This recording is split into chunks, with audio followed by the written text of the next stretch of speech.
Welcome back to the Big Ten's best linebackers of the 2000s. At number 8, the first of 3 linebackers on our list from Linebacker U, Penn State's Sean Lee. And Sean Lee is there again, just has a nose for the football. Sean Lee was a real contrast in personalities. When he would stand with you on the sideline at a practice, he would ask you, how's your son doing? How's everything going? Then he would cross over the line and he would become a crazed individual. John, not crazy, but borderline crazy. Just loved the contact, loved the whole give and take of the game. Would get very, very angry if you made a play on him. Lee, a 3-year starter for the Nittany Lions, left Happy Valley 4th all-time in program history with 325 tackles. Sean Lee was a safety in high school who was converted to linebacker at this stage. And Lee, as time went along, became an outstanding linebacker because he already had the pass part down. Once he got the hand fighting down, he became an every down linebacker. He could make 20 tackles in a game and be just as strong in the fourth quarter as he was in the first. Sean Lee's a guy Jack Ham said was the best linebacker he had ever seen play at Penn State. If Jack Ham says that, boy, that tells you something.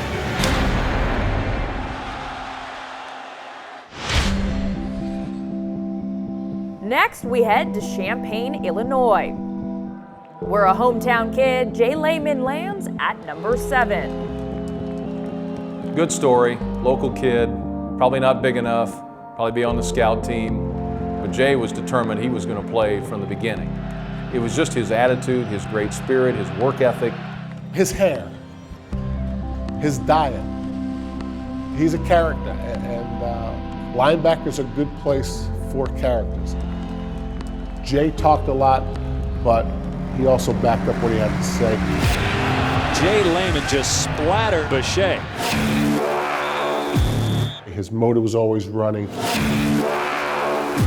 He gave that defense great spirit. Lehman was a 2-time All-Big Ten selection. He led Illinois in tackles in 2006 and in 2007 when he helped Ron Zook's squad make their first trip to Pasadena since 1984. When you look at Illinois football, it's not a program that has had great success year in and year out. So they needed everything perfect that season. He was all over the field. He was a terrific leader. He was completely symbolic of that team that basically rose from nowhere and made it all the way to Pasadena. That is Jay Lehman doing the damage. Jay Lehman was fun to watch because he was always in the right spot at the right time. He put himself in a position to make a play. He was so smart in the way he approached the game. Outside of it, he's out of his mind. You talk about a guy who really came to the University of Illinois wanting to be there, wanting to be a dominant player.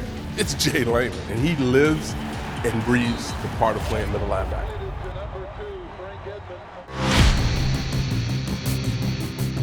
Iowa Hawkeye Chad Greenway lands at number 6.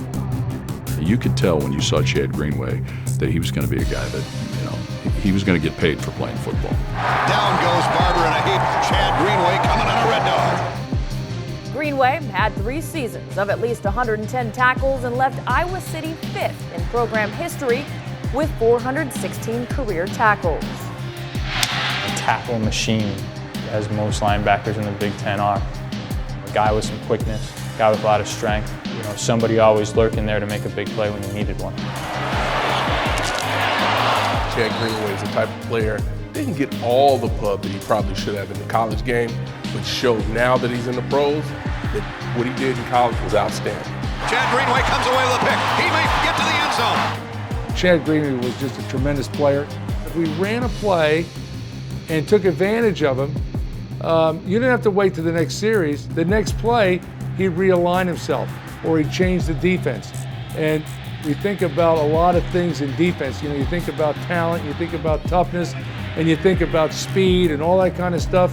But there's a lot of smarts involved, and he had it. He was a coach on the field.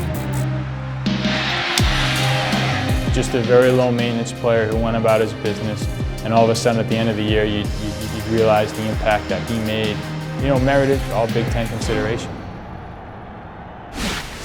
Hey, Big Ten fans, don't go anywhere. We have plenty more from Happy Valley, but before we go there, we make a stop in East Lansing, Michigan and Columbus, Ohio, where big-time players turn these players into All-Americans.